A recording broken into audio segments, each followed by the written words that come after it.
اعوذ باللہ من الشیطان الرجیم بسم اللہ الرحمن الرحیم الحمد للہ رب العالمین والصلاة والسلام علی اشرف الانبیاء والمرسلین وخاتم النبیین سیدنا و نبینا و مولانا و مولا الثقلین جد الحسن والحسین ابی القاسم محمد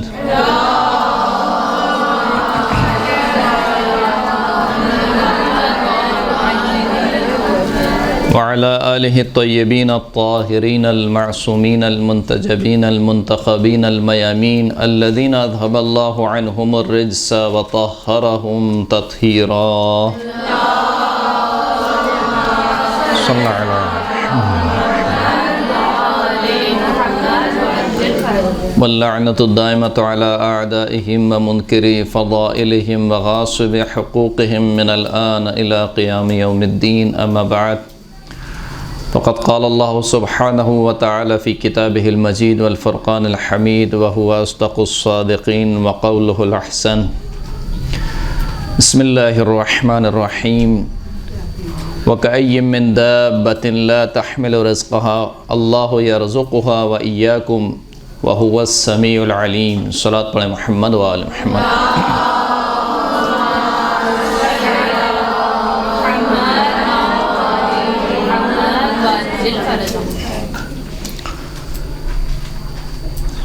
سورہ مبارکہ عنکبوت کی آیت نمبر 60 کو آپ کی خدمت میں ثناء کلام کے طور پر پیش کیا۔ ارشاد رب العزت ہو رہا ہے کہ وَكَأَيٍّ مِّن دَابَّةٍ لَا تَحْمِلُ رِزْقَهَا، کتنے ہی زمین پر ایسے چوپائے ہیں کہ تم جن کا رزق نہیں اٹھاتے۔ اللہ یرزقها، اللہ ان کو بھی رزق دیتا ہے، وَإِيَّاكُمْ، اور تم لوگوں کو بھی رزق دیتا ہے۔ وَهُوَ السَّمِيعُ الْعَلِيمُ، اور خداوند کریم بہت ہی زیادہ سننے والا اور بہت زیادہ جاننے والا ہے۔ اس آیت کے ذیل میں جس موضوع پر ہم گفتگو کرنا چاہیں گے وہ یہ کہ اسلامی نقطہ نگاہ سے رزق کا مفہوم اور رزق کی تقسیم خدا کے ہاتھ میں ہے، تو پھر رزق کو طلب کرنے کا کیا مطلب ہے۔ قرآن مجید نے صریحاً اس بات کو بیان فرمایا کہ رزق، تمام جانداروں کا رزق خداوند کریم کے ہاتھ میں ہے۔ در حقیقت توحید افعالی کی ایک قسم میں سے توحید در رزاقیت ہے۔ توحید افعالی کسے کہتے ہیں؟ توحید۔ ایک ہے توحید ذاتی۔ توحید ذاتی کا مطلب کیا ہے؟ یعنی خداوند کریم کی ذات واحد اور یکتا ہے، اس کا کوئی شریک نہیں ہے، اور خود اس کی ذات بسیط ہے۔ بسیط سے مراد یعنی مرکب نہیں ہے، یعنی ایسا نہیں ہے کہ نعوذ باللہ خدا کا کوئی سر ہو، کوئی دھڑ ہو، کوئی جسم ہو، ہاتھ ہوں، پیر ہوں، ایسا نہیں ہے۔ خدا کی ذات بھی بسیط ہے اور خدا کا کوئی خارج میں کوئی دوسرا شریک بھی نہیں ہے، یعنی کوئی دوسرا خداوند کریم کے جیسا موجود نہیں ہے۔ یہ توحید ذاتی ہے۔ پھر ایک قسم آتی ہے توحید صفاتی۔ توحید صفاتی کا مطلب یہ ہے کہ جو خداوند کریم کی ذات کی صفات ہیں، صفات ذاتیہ، ان صفات میں اور خدا میں کوئی دوئی نہیں ہے۔ یعنی کیا مطلب؟ یعنی ایسا نہیں کہ خدا کی ذات الگ ہو اور خدا کا علم الگ ہو۔ خدا کا علم اس کی عین ذات ہے۔ جیسے ہم سمجھانے کے لیے سمجھاتے ہیں بچوں کو کہ چائے کی مٹھاس کس سے ہے؟ چینی سے یا گڑ سے۔ چینی کی مٹھاس کس سے ہے؟ چینی کی مٹھاس ذاتی ہے، یعنی چینی کہتے ہی اسے جو کیا ہو؟ میٹھی ہو۔ جو میٹھی نہ ہو اسے چینی نہیں کہتے۔ اسی طریقے سے خدا کہتے ہی اسے ہیں جو عالم ہو۔ جو عالم نہیں ہے اس کا مطلب ہے خدا نہیں ہے، اور خدا کا علم ہمارے علم کی طرح نہیں ہے، نعوذ باللہ، ہم جاہل خلق ہوئے ہیں۔ واللہ اخرجکم من بطون امہاتکم لا تعلمون شیئا، خداوند کریم وہ ہے کہ جس نے تمہیں تمہاری ماؤں کے پیٹ سے نکالا، کس حال میں؟ لا تعلمون شیئا، تم کچھ نہیں جانتے تھے، یعنی تمہیں رتی برابر بھی علم نہیں تھا، ہم جاہل خلق ہوئے ہیں۔ پھر اس کے بعد آہستہ آہستہ ہم نے علم حاصل کیا، تو علم ہماری ذات کا حصہ نہیں تھا، ہم نے علم حاصل کیا تو آج ہم عالم ہو گئے۔ لیکن نعوذ باللہ ایسا نہیں کہ خداوند کریم کبھی جاہل رہا ہو پھر اس نے کوئی علم حاصل کیا ہو، تو یہ صفات ذاتی ہو گئی، توحید صفاتی۔ توحید ذاتی میں نے بیان کر دیا، توحید صفاتی تیسری قسم آتی ہے توحید افعالی کی۔ توحید افعالی کا مطلب یہ ہوتا ہے کہ اس پوری کائنات میں جو بھی اثر ہے اس کا مؤثر خداوند کریم ہے۔ جو بھی اثر ہو رہا ہے اس پوری کائنات میں اس کا جو مؤثر ہے وہ خداوند کریم ہے۔ یعنی اگر ایک پتا بھی درخت سے گر رہا ہے تو گرانے والا کون ہے؟ خداوند کریم ہے۔ ایک پتھر بھی اگر اپنی جگہ سے ہل رہا ہے تو اس کو ہلانے والا کون ہے؟ خداوند کریم ہے۔ واللہ خلقکم وما تعملون، خداوند کریم وہ ہے کہ جس نے تمہیں خلق کیا اور جو تم اعمال انجام دیتے ہو وہ بھی خدا کی مخلوق ہیں۔ اتفاق سے اسی آیت کو میں گفتگو کہیں اور جاری ہے، اسی آیت کو جو جبر کے لوگ ہیں وہ اسی آیت سے استدناد کرتے ہیں۔ یعنی جبر کے لوگ جو قائل ہیں، جو کہتے ہیں کہ انسان کے اختیار میں کچھ نہیں ہے، جو کرتا ہے اللہ کرتا ہے۔ نعوذ باللہ اگر کوئی شخص گناہ کر رہا ہے تو اللہ کر رہا ہے، کوئی اگر نماز پڑھ رہا ہے تو اللہ پڑھوا رہا ہے، انسان کے اختیار میں کچھ نہیں ہے۔ جو جبریہ کہلاتے ہیں یا قدریہ کہلاتے ہیں وہ اسی آیت سے استنباط کرتے ہیں کہ اللہ نے تمہیں خلق کیا اور جو تم افعال انجام دیتے ہو وہ بھی اللہ کی مخلوق ہیں، بس جو ہم انجام دیتے ہیں وہ کیا ہے؟ ہم انجام نہیں دے رہے۔ در واقع یہ ایک غلط تصویر ہے جو اسلام کی پیش کی جاتی ہے، یا غلط ایک جسے کہنا چاہیے ایک تعبیر ہے، غلط فہمی ہے جو اس آیت سے سمجھی گئی ہے۔ اس کا ہرگز یہ مطلب نہیں ہے کہ خداوند کریم نے انسان کو مجبور قرار دیا ہے، اب جو کرتا ہے وہ خداوند کریم کرتا ہے، انسان کے بس میں کچھ نہیں ہے۔ اس کا مطلب یہ ہے کہ انسان اللہ کی دی ہوئی قدرت سے ہی افعال انجام دے رہا ہے۔ یعنی میں اگر اپنا ہاتھ اٹھا رہا ہوں تو یہ قوت میری کوئی ذاتی قوت نہیں ہے، خدا کی دی ہوئی قوت سے میں ہاتھ اٹھا رہا ہوں۔ لیکن اس قوت کے ساتھ ساتھ خداوند کریم نے مجھے ایک اور صفت دی ہے، وہ کیا ہے؟ اختیار، یعنی ارادہ۔ جب میں ارادہ کروں گا تو ہاتھ اٹھے گا، جب میں ارادہ نہیں کروں گا تو ہاتھ نہیں اٹھے گا۔ لیکن یہ جو ہاتھ اٹھ رہا ہے یہ کس کی دی ہوئی قدرت سے اٹھ رہا ہے؟ خداوند کریم کی دی ہوئی قدرت سے اٹھ رہا ہے۔ اسی طریقے سے اور جتنے بھی افعال، جتنے بھی اثر اس کائنات میں ہو رہے ہیں، سمندر جو موجیں مار رہا ہے، ہوائیں جو چل رہی ہیں، یہ سب کے سب کون کر رہا ہے؟ خداوند کریم کر رہا ہے۔ اس کو توحید افعالی کہتے ہیں۔ توحید افعالی یعنی کائنات میں جو بھی تاثیر ہے اس کا مؤثر کون ہے؟ خداوند کریم ہے۔ سورج نکل رہا ہے تو کون نکال رہا ہے؟ خداوند کریم نکال رہا ہے۔ سورج اگر غروب ہو رہا ہے تو کون غروب کر رہا ہے؟ خداوند کریم غروب کر رہا ہے۔ درخت اگر زمین کا سینہ چیر کر نکل رہا ہے تو کون نکال رہا ہے؟ خداوند کریم۔ وہ بیج جو ہم زمین میں بوتے ہیں اگر وہ درخت بن رہا ہے تو کون بنا رہا ہے؟ خداوند کریم بنا رہا ہے۔ یہ الگ بات ہے کہ اس نے ایک پروسیس رکھا ہے، وسائل رکھے ہیں، مختلف وسائل، جو تمام کے تمام وسائل خود خداوند کریم کی تاثیر سے اثر کر رہے ہیں۔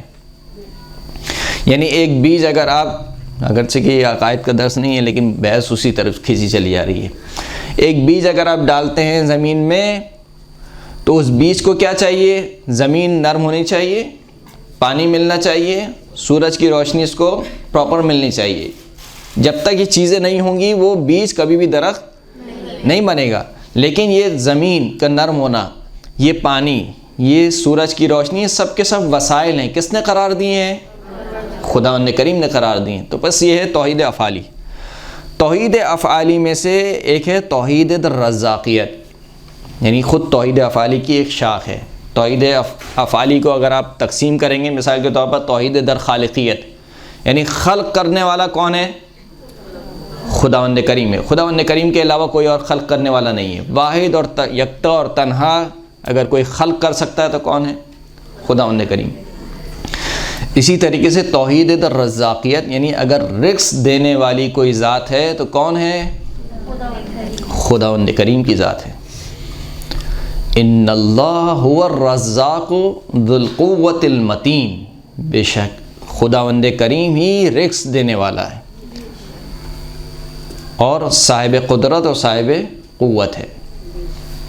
یہ الگ بات ہے کہ اس نے ایک نظام بنایا ہے، کچھ وسائل کے ذریعے سے رزق ہم تک پہنچتا ہے۔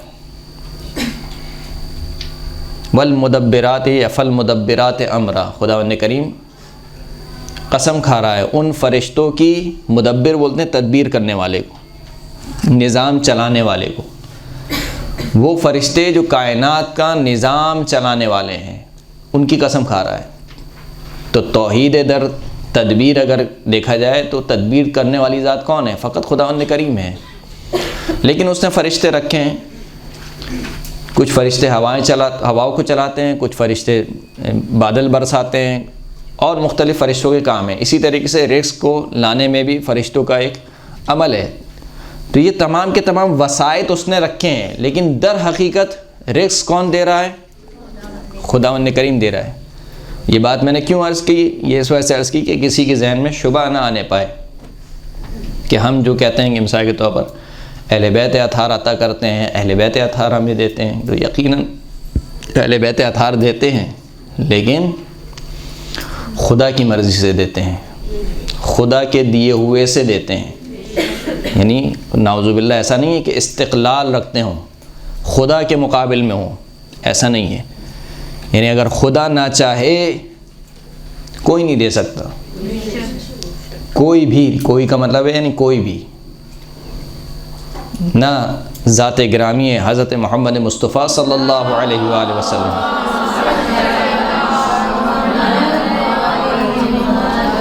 اور نہ ان کے اہل بیت اطہار، یعنی ان سے بڑھ کر ہستیاں نہیں ہیں کائنات میں۔ یہ الگ بات ہے کہ اس نے اپنی مرضی کو محمد اور آل محمد کی مرضی میں رکھ دیا ہے، درست ہے؟ لہٰذا اب وہ محمد اور آل محمد کی رضا کے مطابق خداوند کریم جس کو دینا چاہتا ہے وہ دیتا ہے۔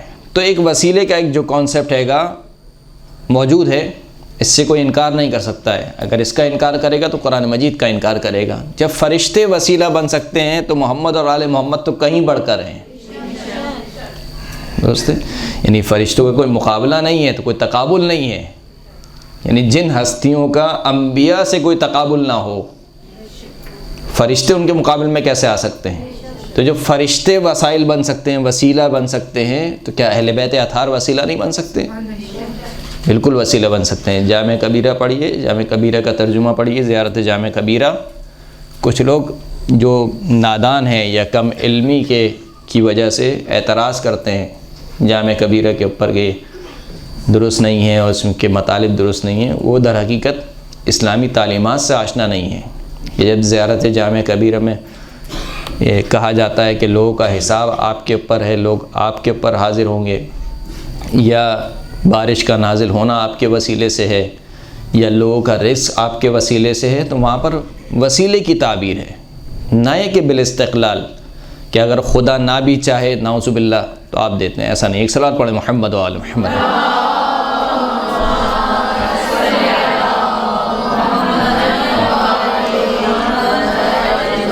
تو بس ہمارے عقائد کی روح سے رزق کا دار و مدار اور رزق کا تعلق کس سے ہے؟ خداوند کریم سے۔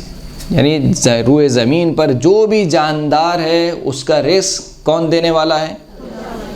خداوند کریم دینے والا ہے۔ خدا کے علاوہ کوئی اور ذات نہیں ہے جو اس کو رزق دے۔ پھر یہاں پر سوال ہوتا ہے کہ جب خدا رزق دینے والا ہے تو میں چاہے جتنی کوشش کر لوں، اور جو رزق اس نے مجھے لکھ دیا ہے وہ تو مجھے مل کے رہنا ہے، اس لیے کہ خداوند کریم یہ نہیں کر سکتا کہ ایک جاندار کو خلق کرے اور اس کا رزق خلق نہ کرے۔ ظلم ہے یہ۔ کیسے ظلم ہے؟ مثال کے طور پر ایک جاندار کو خلق کرے اور اس کے لیے کوئی ایسا ماحول نہ بنائے کہ وہ زندہ رہ سکے، یا اس کی ہدایت کا کوئی انتظام نہ کرے۔ جس طریقے سے خداوند کریم مانوی ضروریات کو پورا کرنے پر مأمور ہے، اس سے مراد یہ کہ خدا کے لیے سزاوار ہے کہ انسان کی معنوی ضروریات کو پورا کرے۔ انسان کی معنوی ضروریات کیا ہے؟ ہدایت۔ بعینی اسی طریقے سے انسان کی جو مادی ضروریات ہیں وہ کون پورا کرے گا؟ خداوند کریم پورا کرے گا۔ یعنی خداوند کریم نے جب انسان کو اس دنیا میں بھیجا ہے تو یقیناً اس دنیا کو ایسا بنایا ہے کہ اس میں انسان رہ سکے۔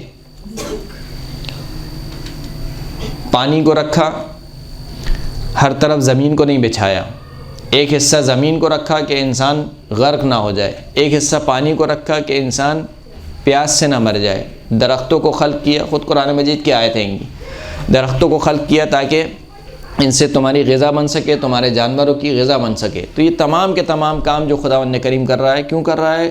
کیونکہ خدا کا لطف و کرم اس کے اوپر یہ واجب کرتا ہے کہ وہ انسان کی مادی ضروریات کو پورا کرے۔ اب جب یہ طے ہو گیا کہ ہر جاندار کا رزق اللہ کے ہاتھ میں ہے اور اللہ نے تقسیم کر دیا ہے، خود قرآن مجید کی آیت کہہ رہی ہے کہ وَكَأَيٍّ مِّن دَابَّةٍ لَا تَحْمِلُ رِزْقَهَا، کتنے ہی جاندار ایسے ہیں کہ تم ان کا رزق نہیں اٹھاتے، اللہ یرزقها، اللہ ان کو رزق دیتا ہے، وَإِيَّاكُمْ، ان کو بھی دیتا ہے اور تم کو بھی دیتا ہے۔ یعنی انسان فقط اپنے رزق کے معاملے میں پریشان ہے، جبکہ خداوند کریم کہہ رہا ہے کہ ہم تمہیں بھی رزق دیتے ہیں اور زمین پر چلنے والی جو چھوٹی سی چونٹی تمہیں نظر آ رہی ہے اس کا رزق بھی ہمارے اوپر ہے۔ تو جب سب کا رزق اللہ کے ذمے ہے تو پھر انسان کوشش کیوں کرے؟ میں کیوں اہتمام کروں؟ کیوں رزق کے پیچھے بھاگوں مثال کے طور پر؟ یا کیوں میں اچھی جاب تلاش کروں؟ تو دوسری جانب سے ہمیں ملتا ہے کہ خداوند کریم نے اگرچہ کہ رزق کی ذمہ داری اپنے اوپر لی ہے، لیکن طلب کو انسان کے ذمے پر رکھا ہے۔ یعنی طلب تم کرو گے، رزق اللہ دے گا۔ وَأَن لَيْسَ لِلْإِنسَانِ إِلَّا مَا سَعَى، انسان کے ذمے کچھ نہیں ہے سوائے کوشش کے۔ یعنی کوشش کو اللہ نے انسان کے ذمے پر رکھا ہے۔ اتفاق سے ایسا شخص جو یہ کہے کہ میں گھر پہ ہاتھ پر ہاتھ رکھ کے بیٹھوں گا، میرا رزق خود بخود آئے گا میرے پاس، یہ ان 3 افراد میں سے جن کی دعا قبول نہیں ہوتی۔ 3 افراد امام نے بتایا کہ جن کی دعا قبول نہیں ہوتی۔ پہلا فرد کون سا ہے؟ کہ انسان کسی کو قرض دے اور لکھت پڑھت نہ کرے اور گواہوں کو طلب نہ کرے، اور جس کو قرض دے پھر وہ اس کا قرض کھا جائے، پیسے کھا جائے، اور پھر یہ خدا سے دعا کرے خدایا میرا قرض دلا دے، کہا اس کی دعا قبول نہیں ہوگی۔ کیوں؟ تو خداوند کریم اس سے کہتا ہے کہ جب میں نے تجھ سے یہ حکم دیا ہے کہ قرض دیتے وقت لکھت پڑھت کرو، قرض دیتے وقت گواہوں کو بیچ میں درمیان میں رکھو، جب تم نے اس پر عمل نہیں کیا تو اب مجھ سے کیوں دعا مانگتے ہو کہ میں تمہارا قرضہ لوٹا دوں؟ یہ پہلا شخص۔ دوسرا شخص یہاں کے ماحول کے اعتبار سے خطرناک ہے، ایک شخص جو اپنی بیوی کے متعلق دعا کرے، خدایا اس بیوی سے میری جان چھڑا دے۔ خداوند کریم اس کی دعا قبول نہیں کرتا۔ اور کیوں؟ کہ جب میں نے تیرے طلاق کا حق تجھے دے دیا ہے، پھر تو مجھ سے دعا کر رہا ہے کہ جان چھڑا دے، یعنی در حقیقت میں نے تیرے ہاتھ میں رکھ دیا ہے جان چھڑانا، اس کے باوجود تو مجھ سے دعا کر رہا ہے کہ اس بیوی سے میری جان چھڑا دے، یعنی وہ اس کی بد اخلاقی کی وجہ سے یا کسی بھی اور وجہ سے، تو اس شخص کی دعا بھی قبول نہیں ہوتی۔ تیسرا شخص یہ ہے کہ جو گھر میں ہاتھ پر ہاتھ رکھ کے بیٹھ جائے اور کہے کہ خدا مجھے رزق دے دے، کہ اس کی دعا بھی قبول نہیں کروں گا، اس لیے کہ میں نے رزق کو اپنے ہاتھ میں رکھا ہے، ملنا میری بارگاہ سے ہے لیکن تلاش کرنا تیرے ذمے پر ہے۔ فَإِذَا قُضِيَتِ الصَّلَاةُ فَانْتَشِرُوا فِي الْأَرْضِ وَابْتَغُوا مِنْ فَضْلِ اللَّهِ، جب نماز جمعہ تمام ہو جائے تو زمین پر پھیل جاؤ، وابتغوا، اور تلاش کرو۔ کس کو تلاش کرو؟ اللہ کے فضل کو۔ اللہ کے فضل سے مراد یعنی وہی روزی یہاں پر مراد ہے۔ یعنی یہ جو ایک غلط تصور انسان کے ذہن میں بیٹھا ہوا ہے کہ مسلمان کا مطلب یہ ہے کہ فقط نماز روزہ دم درود کرنا ہے، اس کے علاوہ اور کچھ نہیں ہے، ایسا نہیں ہے بالکل بھی۔ نماز اپنی جگہ، روزہ اپنی جگہ، طلب رزق حلال یہ اپنی جگہ۔ رزق طلب تم کرو گے دوں گا میں، درست ہے؟ تو بس یہاں پر یہ کانسیپٹ کلیئر ہو گیا کہ رزق ہے اللہ کے ہاتھ میں، دینے والی ذات کون ہے؟ اللہ ہے، لیکن تلاش کسے کرنا ہے؟ انسان کو کرنا ہے. انسان ہاتھ پر ہاتھ رکھ کے بیٹھ نہیں سکتا کہ جب دینے والی ذات اللہ کی ہے, اس نے رزق کو تقسیم کر دیا ہے, تو اب میں کیوں رزق کو تلاش کروں. اگر یہ کانسیپٹ کلیئر ہو گیا ہے تو اب ہم کچھ حدیثیں پڑھیں گے انشاءاللہ, ان حدیث میں بات اور زیادہ واضح ہو جائے گی. ایک صلوات پڑھیں محمد و آل محمد.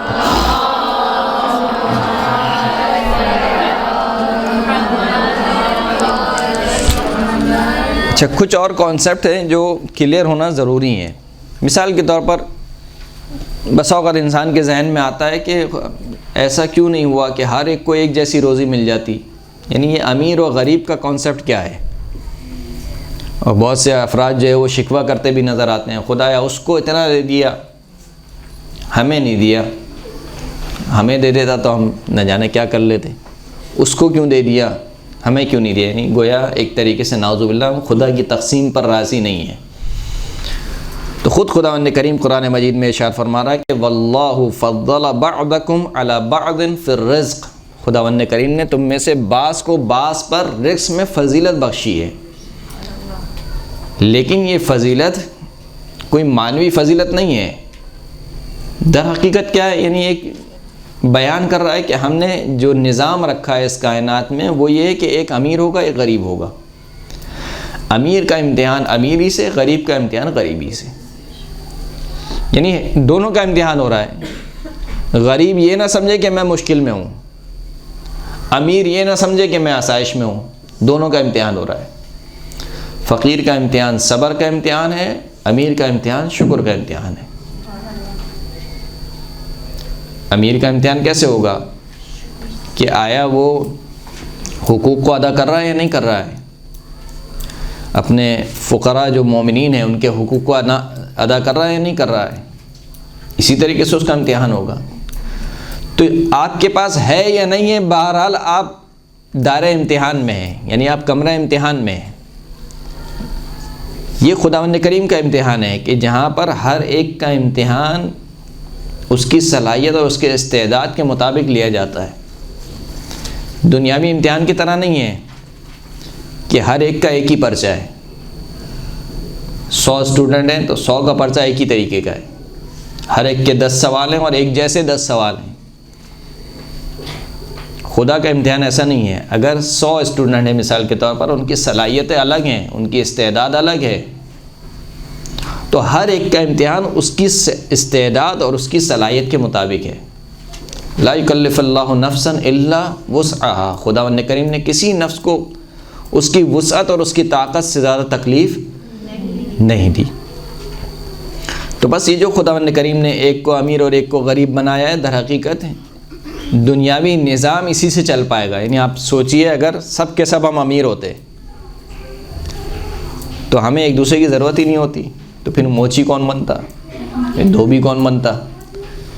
پھر ہم یعنی تلاش کر رہے ہوتے کہ کاش کوئی ہماری جوتیاں کاٹ دے, کاش کوئی ہمارے کپڑے سی دے, کاش کوئی ہمیں ساکت نانوائی بنے, روٹی بنا کے دے ہمیں. تو بہرحال ایک کائنات کا ایک نظام ہے, اس نظام کو چلنا ہے یا نہیں چلنا ہے, اس نظام کو چلنا ہے. بہرحال میں ایک لفظ استعمال کر رہا ہوں, شاید مناسب نہ ہو. بہرحال ہمارے گلی کا جو گٹر ہے اس کو بھرنا ہے, تو اس کو صاف کرنے والا ہونا چاہیے یا نہیں ہونا چاہیے. ایک نظام ہے. تو اگر سب کے سب امیر ہوتے, سب کے سب بے نیاز ہوتے تو کیا ہوتا, نظام دھرم برم ہو جاتا. یہ نظام نہیں چلتا. لہٰذا یہ نظام اسی طریقے سے چل رہا ہے. اچھا, اس کا یہ مطلب بھی نہیں ہے دوسری جانب کہ کوئی کہے کہ اچھا اگر میں فقیر ہوں تو اس کا مطلب یہ ہے کہ میری تقدیر میں فقیری لکھ دی گئی ہے. ایسا بھی نہیں ہے. یعنی ایسا نہیں ہے نعوذ باللہ کہ خدا نے کچھ افراد کو لکھ دیا ہے کہ یہ ہمیشہ فقیر ہی رہیں گے بیچارے. ایسا نہیں ہے, بلکہ خدا کے علم میں ہے کہ یقیناً کچھ لوگ اس صلاحیت کے مالک نہیں ہوں گے جو اتنی روزی کما سکیں, لہٰذا ان کا امتحان کسی اور طریقے سے ہے. تو یہ استعداد اور صلاحیت کی بات ہے. وَلَوْ بَسَطَ اللَّهُ الرِّزْقَ لِعِبَادِهِ لَبَغَوْا فِي الْأَرْضِ. ایک دوسری حکمت کو خداوند کریم نے بیان کیا ہے اس آیت میں کہ اگر خداوند کریم رزق کو اپنے بندوں کے لیے بالکل کھلا کھاتا چھوڑ دیتا, یعنی سب کے سب امیر ہوتے, کوئی فقیر نہیں ہوتا, تو کیا ہوتا, لَبَغَوْا فِي الْأَرْضِ. تو سب کے سب کیا ہو جاتے ہیں؟ باغی ہو جاتے ہیں، ہماری حدود سے تجاوز کرنے لگتے. یعنی جب سب کے سب کے پاس رزق آ جاتا ہے تو سب کے سب کیا کہتے ہیں؟ انا ربکم الاعلی، میں تمہارا سب سے بڑا پروردگار ہوں. یعنی سب، ابھی اگر تھوڑا سا پیسہ کسی کے پاس آ جاتا ہے تو اس کی گردن میں سریا آ جاتا ہے. اگر سب کے پاس پیسہ آ جاتا تو کیا ہوتا ہے؟ وہ کوئی نیچے دیکھتا ہی نہیں، وہ سب اوپر دیکھ کے چلتے، کسی کی آنکھیں نیچے ہی نہیں آتی. تو کہا کہ اگر لو بسط اللہ الرزق لعبادہ لبغوا فی الارض، اگر خداوند کریم اپنے بندوں کے لیے رزق کے دروازے کھول دیتا تو کیا ہوتا؟ زمین پر بغاوت کرتے. ولیکن ینزل بقدر ما یشاء، لیکن خداوند کریم رزق کو نازل کرتا ہے اتنی مقدار میں جتنی مقدار میں خدا چاہتا ہے، اتنی مقدار میں خداوند کریم ہر ایک کے لیے رزق کو نازل کرتا ہے. انہ بعبادہ خبیر بصیر، بے شک خداوند کریم اپنے بندوں کے متعلق خبیر بھی ہے، بہت زیادہ جانتا ہے. یعنی خداوند کریم ہم کو ہم سے زیادہ جانتا ہے. یعنی ہم اپنے آپ کو اتنا نہیں جانتے جتنا خداوند کریم ہمیں جانتا ہے، اور بصیر بھی ہے. ایک صلوات پڑھیں محمد و آل محمد.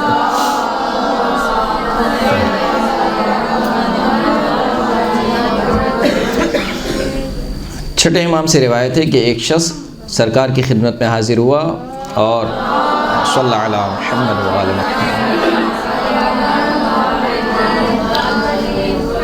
اور کہنے لگا کہ علمنی موعظۃ، مجھے کچھ نصیحت کیجیے.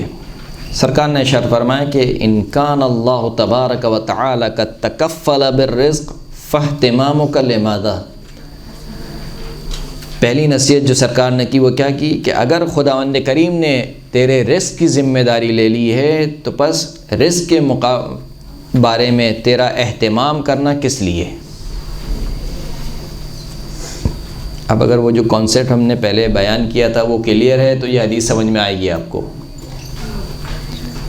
یہ حدیث کیا کہہ رہی ہے کہ جب خداوند کریم نے تیرے رزق کی ذمہ داری لے لی ہے تو بس تو رزق کے بارے میں اہتمام کیوں کرتا ہے. یعنی کیا نعوذ باللہ یہ حدیث یہ کہہ رہی ہے کہ مجھے گھر سے اب نہیں نکلنا چاہیے، گھر میں بیٹھے رہنا چاہیے، یا نہیں؟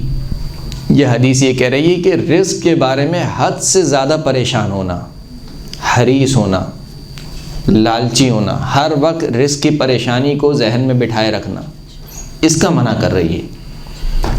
یعنی یہ حدیث اس بات کا منع نہیں کر رہی ہے کہ اگر خداوند کریم نے رزق کی ذمہ داری لے لی ہے تو بس تمہیں رزق کے لیے نہیں نکلنا چاہیے. نہیں، ایسا نہیں ہے. تو خود خداوند کریم نے کہا ہے کہ رزق کی ذمہ داری میرے اوپر ہے، لیکن رزق کی تلاش کس کے اوپر ہے؟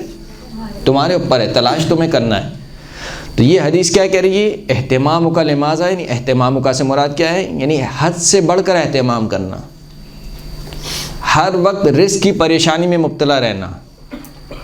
یعنی تمہاری جو سوچ ہے، جو فکر ہے، وہ ہر وقت اسی میں مبتلا رہے کہ یعنی کیسے میں اس پیسے کو ڈبل کروں، پھر جب ڈبل ہو جائے تو کیسے پھر میں اس پیسے کو 4 برابر کروں. یہ 4 برابر ہو جائے تو اب اور کیسے آئے گا، اب اور کیسے آئے گا، ہوگا کیا، ہوگا کچھ نہیں. جب انسان اس فکر میں رہے گا تو آخرت کی فکر کیا کرے گا؟ چھوڑ دے گا، بھلا دے گا. وَإِنْ كَانَ الرِّزْقُ مَقْسُومًا فَالْحِرْصُ لِمَاذَا. دیکھا یہ دوسرا جملہ ہے.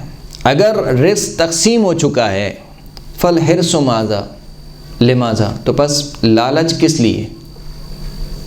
جب خداوند کریم نے رزق تقسیم کر دیا ہے کہ ہر ایک کو اتنا رزق ملنا ہے تو اب لالچ کس لیے؟ لالچ سے مراد کیا ہے یہاں پر؟ یعنی وہی، یعنی حد سے زیادہ. ایک مثال کے طور پر جب انسان بازار میں بیٹھتا ہے تو اندازہ ہوتا ہے کہ آج کے دن اتنی کمائی ہوگی. فرض کیجئے ڈبل کمائی ہو گئی، یعنی جتنی ہوتی ہے اس سے ڈبل کمائی ہو گئی، اور ٹائم بھی ابھی باقی ہے یا ٹائم ختم ہو گیا ہے. مثال کے طور پر بازار جو دکانیں بند ہو رہی ہیں، لیکن انسان بیٹھا رہے اس امید میں کہ نہیں یار کچھ اور کما لوں. یہ لالچ ہے، یہ حرص ہے. جب جتنا تم نے اندازہ کیا تھا اس سے ڈبل تمہیں مل چکا ہے، اس کے باوجود تم اپنی دکان پہ بیٹھے ہوئے ہو اس لالچ میں کہ شاید کوئی اور آ جائے. یہ حرص ہے، یہ لالچ ہے کہ جب رزق تقسیم ہو چکا ہے تو پھر حرص کس لیے، لالچ کس لیے؟ وَإِنْ كَانَ الْحِسَابُ حَقًّا فَالْجَمْعُ لِمَاذَا.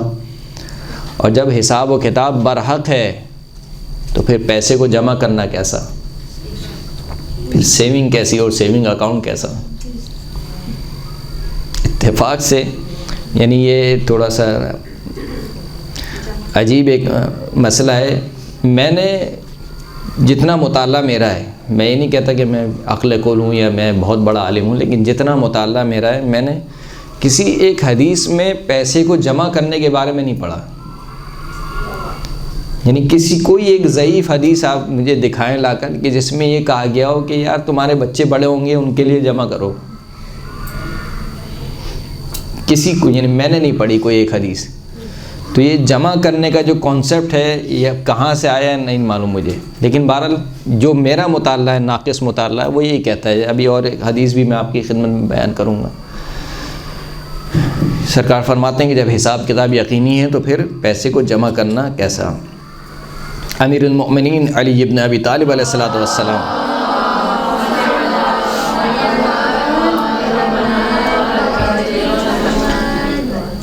فرماتے ہیں کہ جناب لقمان نے جو اپنے بیٹے کو نصیحتیں کی تھیں، ان میں سے ایک نصیحت یہ تھی کہ یا بنی لیعتبر من قصر یقینہ وضعفت نیتہ فی طلب الرزق۔ عبرت حاصل کرنی چاہیے اس شخص کو کہ جس کا یقین کم ہو اور رزق کے طلب کرنے کے معاملے میں اس کی نیت ضعیف ہو۔ یعنی ایک موقع پر انسان یہ سمجھتا ہے کہ سب کچھ میرے بلبوتے پر ہے، یعنی میں جتنی کوشش کروں گا مجھے اتنا ملے گا۔ یہ بہرحال ایک ناقص سوچ ہے۔ کوشش آپ کو کرنی ہے، لیکن اعتماد کس پہ ہونا چاہیے؟ اللہ پر۔ میرے ذمہ اللہ نے صرف کوشش کو رکھا ہے، میں کوشش کروں گا، کوشش میں کوتاہی نہیں کروں گا، لیکن بہرحال دینے والی ذات کون ہے؟ خداوند کریم کی ذات ہے۔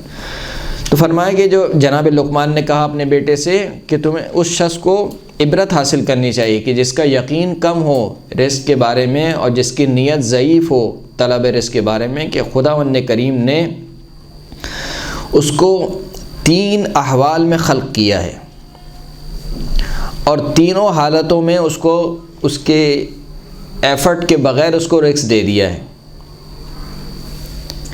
جبکہ چوتھی حالت میں اس کے ذمے پر لگایا کہ وہ خود رزق حاصل کرے۔ یعنی انسان جو اس دنیا میں آیا ہے 4 مرحلوں سے ہوتا ہوا ہے، 3 مرحلوں سے ہوتا ہوا، چوتھا مرحلہ اس کی یہ دنیا کا مرحلہ ہے۔ تو پہلے کے جو 3 مرحلے تھے اس میں آیا اس کو رزق مل رہا تھا یا نہیں مل رہا تھا؟ مل رہا تھا۔ کس کی وجہ سے مل رہا تھا؟ وہ خود کوئی کام کاج کر رہا تھا، کوئی محنت مزدوری کر رہا تھا؟ کہ نہیں، پھر بھی اللہ نے ان تینوں موقع پر اس کو رزق دیا۔ چوتھے مرحلے پر اس کے ذمے لگایا کہ تمہیں تلاش کرنی ہے۔ وہ پہلا موقع کیا تھا؟ پہلا موقع جب انسان اپنی ماں کے شکم میں ہوتا ہے تو خداوند کریم اس کو رزق پہنچا رہا ہے۔ ماں کے شکم میں وہ کیا ایفرٹ کر رہا ہے کہ اس کو رزق مل رہا ہے، یعنی وہ کیا کوشش کر رہا ہے، لیکن بہرحال اس کو اس کا رزق مل رہا ہے۔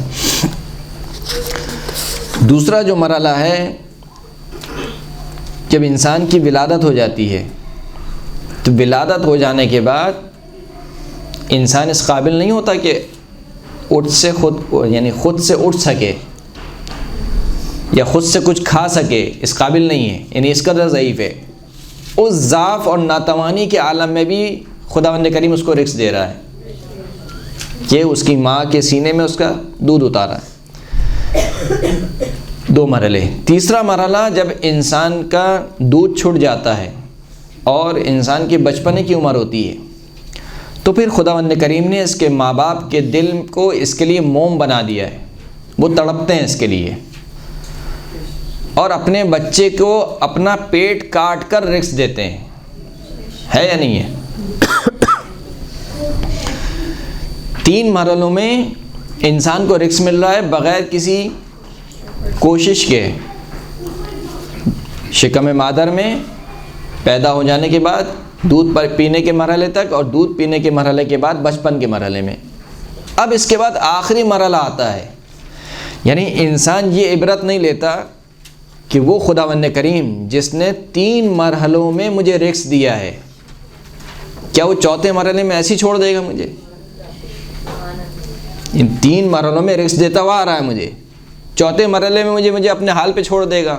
کیسے ممکن ہے کہ خدا مجھے میرے حال پہ چھوڑ دے؟ یقیناً خدا نے میرے لیے رزق رکھا ہے، لیکن میرے ذمہ کیا رکھا ہے؟ اس کو صرف تلاش کرنا ہے۔ یقین یہ ہونا چاہیے کہ میرا رزق موجود ہے، یہ یقین ہونا چاہیے، اور میں اپنا رزق لے کر آیا ہوں۔ ہر بندہ اپنا رزق لے کر آتا ہے اس کائنات میں۔ یہ بس اوقات والدین کو بھی سوچنا چاہیے۔ بس اوقات میں اپنی خانم سے، اپنی وائف سے بھی یہ کہتا ہوں کہ ہم یہ سمجھتے ہیں کہ ہم بچے پال رہے ہیں، ہم نہیں پال رہے ہیں، خداوند کریم پال رہا ہے۔ بس اوقات والدین یہ سمجھتے ہیں کہ ہم جو کوشش کر رہے ہیں بچوں کے لیے ہم کھلا رہے ہیں۔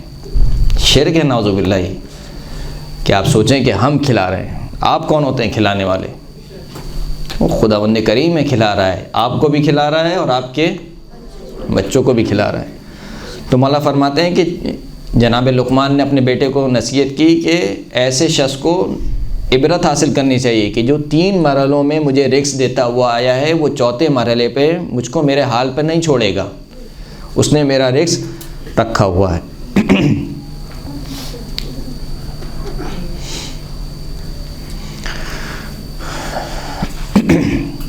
صلوات پڑھیں محمد و آل محمد۔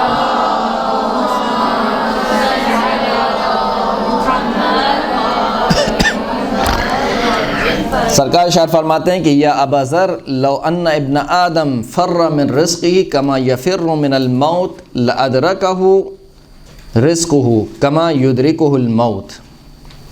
اے ابا ذر، اگر آدم کا بیٹا یعنی ہم انسان اپنے رزق سے ایسے فرار کریں جیسے ہم موت سے فرار کرتے ہیں، موت سے اچھا بھاگتا ہے، ڈرتا ہے، کہ اگر انسان اپنے رزق سے ایسے فرار کرے جیسے وہ موت سے فرار کرتا ہے تو اس کا رزق اس کو پا کر رہے گا، جیسے انسان کی موت انسان کو پا کر رہتی ہے۔ یعنی ممکن نہیں ہے کہ انسان کو اس کا رزق نہ ملے۔ یہ انسان کو یقین ہونا چاہیے کہ میرا رزق اللہ نے رکھا ہوا ہے اور یہ رزق مجھے مل کر رہے گا۔ جب یہ عقیدہ انسان کا بن جائے گا تو بہت سے کانسیپٹ کلیئر ہو سکتے ہیں، بہت سے کانسیپٹ۔ جب انسان کو یہ یقین ہو جائے کہ میرا رزق لکھا ہوا ہے اور وہ رزق مجھ کو مل کر رہے گا تو پھر انسان کسی اور کی طرف نہیں دیکھے گا۔ پھر انسان کو یہ نہیں ہوگا کہ اس کو تو اتنا دے دیا اور مجھے نہیں دیا، مجھے جتنا ملنا ہے اتنا مجھے مل کر رہے گا۔ نا امیدی ختم ہو جائے گی انسان کی زندگی سے۔ اگر انسان کی زندگی میں نا امیدی آ جائے تو انسان ویسے ہی زندہ لاش ہو جاتا ہے، یعنی انسان ختم ہو جاتا ہے۔ ہم سب امید پہ جی رہے ہیں، امید پہ دنیا کیا ہے؟ قائم ہے۔ یہ جملہ بولا جاتا ہے لیکن بہرحال ایک حقیقت ہے، اور ایک جو وجہ ہے موت کے وقت نہ معلوم ہونے کی وہ بھی یہی ہے۔ اگر ہم میں سے ہر ایک کو معلوم ہو جائے کہ ہماری موت کا وقت کب ہے تو ہماری زندگی مختل ہو جائے گی، ختم ہو جائے گی، خوشیاں ختم ہو جائیں گی ہماری زندگی سے، ہنسنا چھوڑ دیں گے ہم۔ اگر معلوم ہو جائے ہماری موت کا وقت کب ہے، ہماری چہروں سے ہنسی جو ہے وہ غائب ہو جائے گی، ختم ہو جائے گی، یعنی زندگی کی بہار ختم ہو جائے گی۔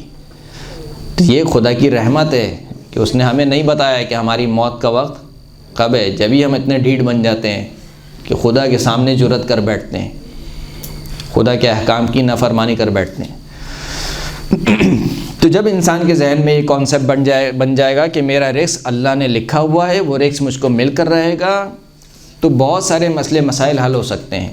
نا امیدی ختم ہو جائے گی۔ دوسرا جو ہمارے معاشرے میں ایک بہت زیادہ رائج ہے، کمپلیکس کا شکار ہونا۔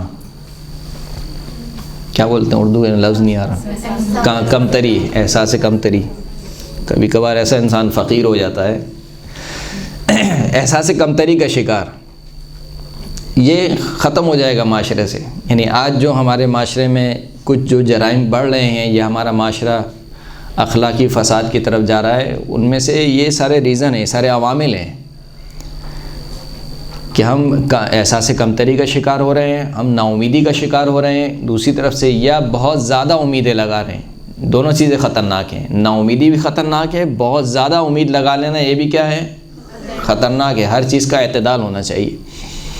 تو فرمایا کہ اگر کوئی آدم کا بیٹا موت سے ایسے بھاگے رزق ایسے بھاگے جیسے وہ موت سے بھاگتا ہے، تو رزق اس کو پا کر رہے گا جیسے کہ اس کی موت اس کو پا کر رہے گی۔ ان الرزق لا ينزل من السماء الى الارض على عدد قطر من قطر المطر الى كل نفس بما قدر لها ولكن لله فضول فاسألوا الله من فضله۔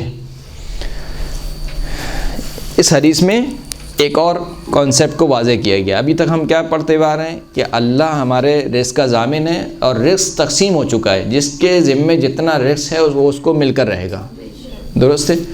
اب ممکن ہے کوئی انسان یہ سوچے کہ جب جتنا میرے حصے میں لکھا جا چکا ہے اتنا ہی مجھے ملے گا، تو پھر میں زیادہ کیوں تلاش کروں؟ تو اس کا مطلب یہ کہ مجھے زیادہ کی تلاش نہیں کرنی چاہیے، جتنا رزق یعنی جتنی میری روزی ہے مجھے اپنی انکم بڑھانے کی کوشش نہیں کرنی چاہیے۔ کیا یہ اس سے مطلب نکل سکتا ہے؟ اب یہ حدیث کیا کہہ رہی ہے کہ رزق آسمان سے زمین پر نازل ہوتا ہے بارش کے قطروں کی تعداد کے برابر، اِلَى كُلِّ نَفْسٍ، یعنی ہر جاندار کے لیے، نفس مراد صرف انسان نہیں ہے، ہر جاندار کے لیے۔ ابھی آپ آخر میں ایک حدیث سنیں گے، انتہائی جالب ترین حدیث ہے۔ ہر انسان کے لیے، ہر جاندار کے لیے رزق نازل ہوتا ہے، یعنی رزق لکھا ہوا بھی ہے، رزق تقسیم شدہ بھی ہے۔ وَلَكِنْ لِلَّهِ فضول، لیکن خداوند کریم نے کچھ اضافی رزق بھی رکھا ہے، یعنی ایک رزق وہ ہے جو تقسیم شدہ ہے، مقسوم ہے، ایک رزق وہ ہے جو اضافی ہے۔ فَاسْأَلُوا اللَّهَ مِنْ فَضْلِهِ، پس اللہ کے فضل کے بارے میں اس سے سوال کرو۔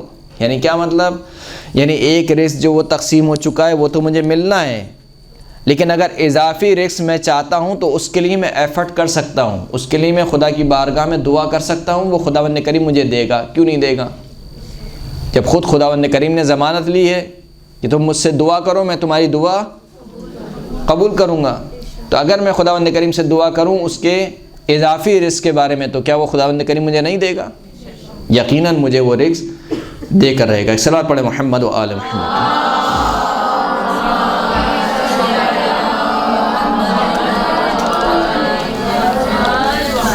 جناب سلمان ایک مرتبہ بیٹھے ہوئے تھے، جناب سلیمان نبی وہ بیٹھے ہوئے تھے سمندر کے کنارے۔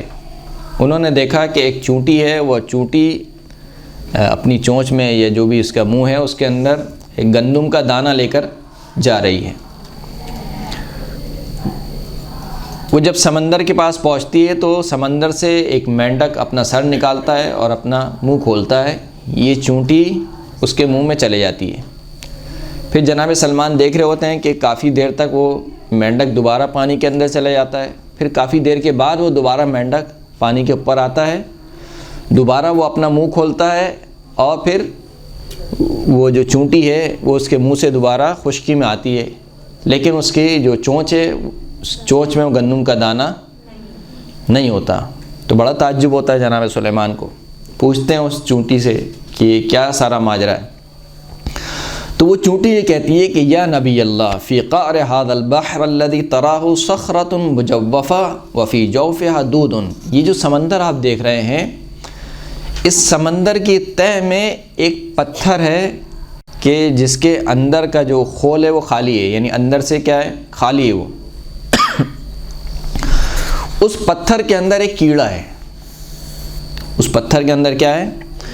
کیڑا ہے، اور وہ ایسا کیڑا ہے کہ اس کو کوئی نظر نہیں آتا، یعنی اس کی آنکھیں نہیں ہیں، اس کی آنکھیں نہیں ہیں۔ خداوند کریم نے اس کو اپنی قدرت سے وہاں پر خلق کیا ہے، پس وہ اپنی طلب معاش کے لیے، اپنی روزی کے لیے نکل نہیں سکتا وہاں سے کہ اس کو کوئی دکھتا نہیں ہے۔ تو خداوند کریم نے میری یہ ذمہ داری لگائی ہے کہ میں اس کا رزق لے کر جاؤں، میں اس کا رزق اٹھاؤں، اس کا رزق لے کر جاؤں۔ اور یہ جو مینڈک آپ نے دیکھا، یہ مینڈک مجھے وہاں پر لے کر جاتا ہے اس پتھر کے پاس، اس پتھر کا ایک سوراخ ہے، اس سوراخ پر مینڈک اپنا منہ کھول دیتا ہے، میں اس سوراخ سے اندر داخل ہوتی ہوں، اس کا رزق اس کو پہنچاتی ہوں، پھر دوبارہ اسی سوراخ سے واپس آ کر دوبارہ یہ مینڈک مجھے واپس لے آتا ہے۔ صلی اللہ علیہ وسلم۔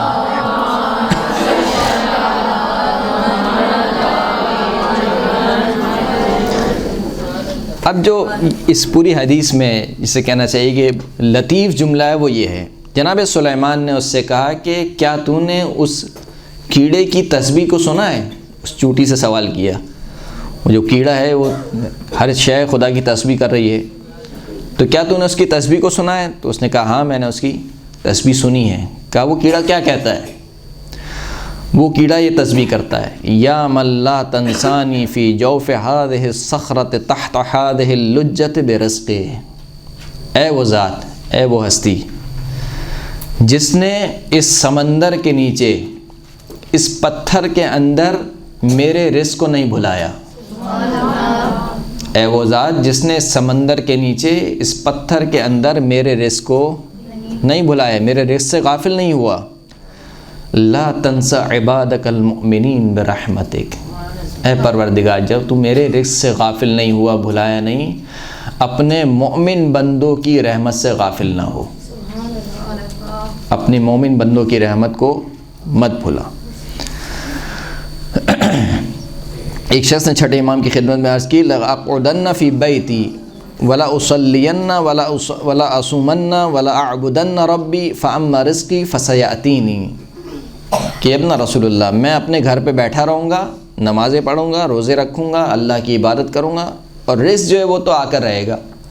جب خداوند کریم کہہ رہا ہے کہ رزق مجھے مل کر رہے گا، خدا بھی حدیث میں پڑھا کہ اگر انسان اپنے رزق سے ایسے فرار کرے جیسے موت سے فرار کرتا ہے، رزق اس کو آ کر رہے گا، تو بس میرا رزق آ کر رہے گا، تو مجھے کوئی کام کاج کرنے کی ضرورت نہیں ہے۔ فقال ابو عبداللہ علیہ السلام هذا احد الثلاثة الذين لا يستجاب لهم، یہ ان تین افراد میں سے ایک ہے کہ جس کی دعا قبول، یعنی یہ چاہے جتنی ہی نمازیں کیوں نہ پڑھے، نماز شب میں رو رو کے گریہ کر کر کے اپنے رزق کی دعا طلب کیوں نہ کرے، اس کا رزق نہیں ملنے والا ہے۔ کیوں؟ کہ طلب نہیں کر رہا ہے۔ خداوند کریم نے انسان کے ذمے کیا لگایا کہ وہ رزق کو طلب کرے۔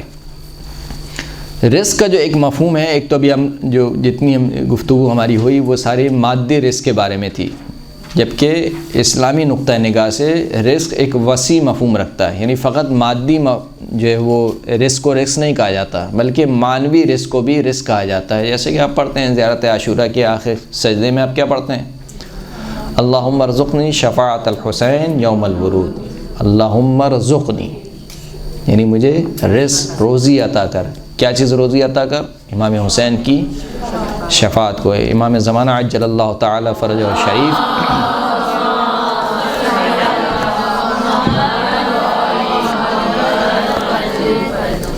امام زمانہ سے منسوب جو دعا ہے اس میں کیا پڑھتے ہیں ہم؟